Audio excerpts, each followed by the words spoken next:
Right, మనకు call ఉన్నారు. Manohar new Jersey నుండి కాల్ చేశారు. మనోహర్ గారు నమస్తే అండి. ఒక 2 క్వశ్చన్స్ ఉన్నాయి సార్. ముఖ్యంగా ఇప్పుడు మీరు వైఎస్ఆర్ గురించి చెప్తున్నారు కదా, అప్పుడు ఆయన ఉన్నప్పుడు 110 SEZ ప్రాజెక్ట్స్ ఇచ్చారండి. అంటే ఒక 110 ప్రాజెక్ట్స్ భూములు ఇచ్చారు. అసలు ఆ భూములలో మరి అసలు ఏ కంపెనీస్ వచ్చాయి ఏంటి, ఆ భూములు ఏ రకంగా వాడుకున్నారో ఎవరికీ తెలియదు. సెకండ్ ఏంటంటే వ్యానిక్ ప్రాజెక్ట్ పైన 20,000 ఎకరాల కంటే ఎక్కువ ప్రకాశం జిల్లాలో ఇస్తే, వ్యాన్పిక్ ప్రాజెక్ట్ కి నిమ్మగడ్డ ప్రసాద్ గారికి ఇస్తే ఆ నిమ్మగడ్డ ప్రసాద్ 850 కోట్లు సాక్షిలో పెట్టుబడులు. అసలు సాక్షి పేపరు ఛానల్ పుట్టిందే అక్కడి నుంచి. కాబట్టి మీరు వైఎస్ఆర్ మార్కెటింగ్ తప్ప మీరు మీ అంతగా ఒక కొత్త తరాన్ని, ఒక యువతరాన్ని కాంగ్రెస్ పార్టీలోకి తీసుకొని మీరు కాంగ్రెస్ పార్టీ ఏం చేస్తుందో మీరు అది ప్రొజెక్ట్ చేసుకుంటే బాగుంటుందండి. అయిపోయింది వైఎస్ఆర్ మార్కెటింగ్, అదంతా జగన్మోహన్ రెడ్డి చేసుకున్నారు. ఆయనకు ఒక్కసారి ఛాన్స్ అంటే ఇచ్చారు. ఆయన మితిమీన అహంకారంతో ఆయన చేసిన పాలన దరిద్రంగా అయిపోయింది. ఆయన పంపించేశారు. ఇప్పుడు ప్రజలు కోరుకుంటుంది ఏంటంటే ప్రజలకు ఎవరు మంచి చేస్తారో ఏంటి అన్నది చూస్తారండి. చెట్టు పేరు చెప్పుకొని కాయలు అమ్ముకోవటం అన్నది ఇక నడవదు. రాజకీయాల్లో ఆ స్ట్రాటజీ, ఆ మార్కెటింగ్ చెల్లదని ఈ ప్రజలు నిరూపిస్తున్నారు. దాని గురించి మీరు ఏమంటారు? Yes sir.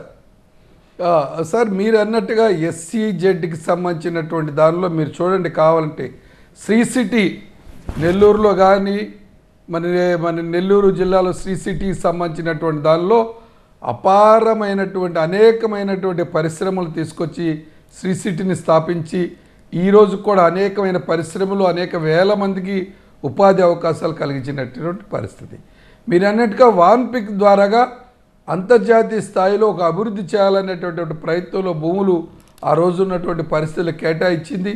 తర్వాత వచ్చినటువంటి ప్రభుత్వం ఆ భూముల్లో జరిగినటువంటి కొన్ని అవకతవకలు జరిగినటువంటి మాట మీరు దాన్ని అడ్డం పెట్టుకొని ఆ రోజు ఉన్నటువంటి మంత్రిగా ఉన్నటువంటి వ్యక్తి ఈరోజు తర్వాత పార్టీ మారినటువంటి పరిస్థితి. కానీ మీరు చూడాల్సింది ఏంటంటే కాంగ్రెస్ పార్టీ అధికారంలో ఉన్నప్పుడు రాజశేఖర రెడ్డి గారు ముఖ్యమంత్రిగా జనరంజకమైన పాలన, మాట తప్పని మడమ తిప్పని పాలనతో రాష్ట్రాన్ని ముందుకు తీసుకెళ్ళినటువంటి పార్టీ.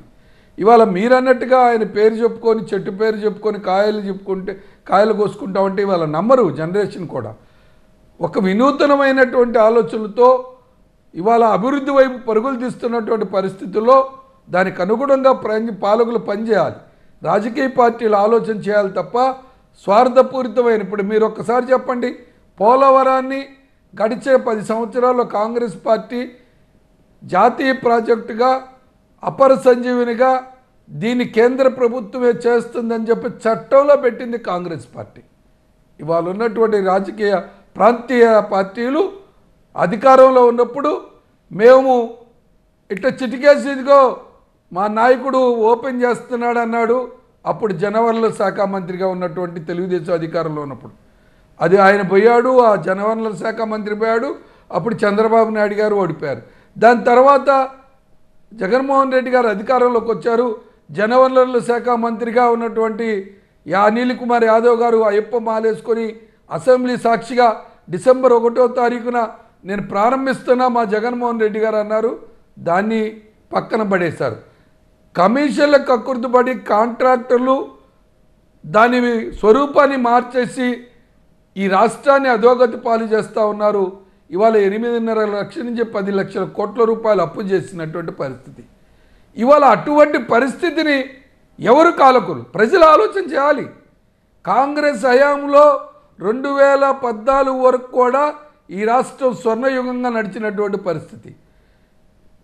కేంద్రంలో ఉన్నటువంటి నరేంద్ర మోడీ గారిని రిమోట్లుగా ఉన్నటువంటి పార్టీలన్నీ కూడా రాష్ట్రాన్ని, రాష్ట్ర సంక్షేమాన్ని, అభివృద్ధిని, ఈ రాష్ట్ర ప్రజల యొక్క ఆ మంచితనాన్ని అలుసుగా తీసుకొని నరేంద్ర మోడీకి తాకట్టు పెట్టడం వల్ల ఇవాళ విపరీతమైనటువంటి అప్పుల పాలతో ఉద్యోగ అవకాశాలలాగా నిరుద్యోగులు, యువతంతా నిరుద్యోగులు ఆత్మహత్యలు చేసుకుంటా ఉన్నారు.